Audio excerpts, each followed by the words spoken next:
أهلا. أنا نور، كاتبة عشق من تحت الرصاص. رواية حبيش وشمس جزء لا يتجزأ من هذه الرواية، وهما الشخصيتين الرئيسيتين، لكن بين ثنايا الأحاديث والحوارات بين شمس وحبيش في العديد من القصص تمسك انت وتمسك انتي. العديد من الحكاية تعتبر رواية ليبية عربية بامتياز، فيها سيناريوهات بعيون سينمائية، بعيوني،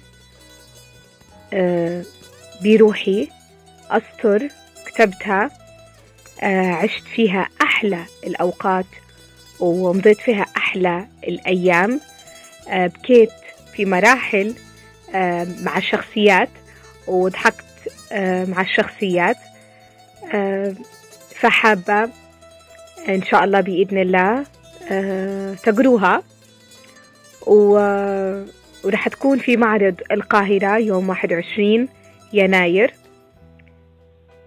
أتمنى لكم التوفيق وتصبحون على عشق من تحت الرصاص. سلام.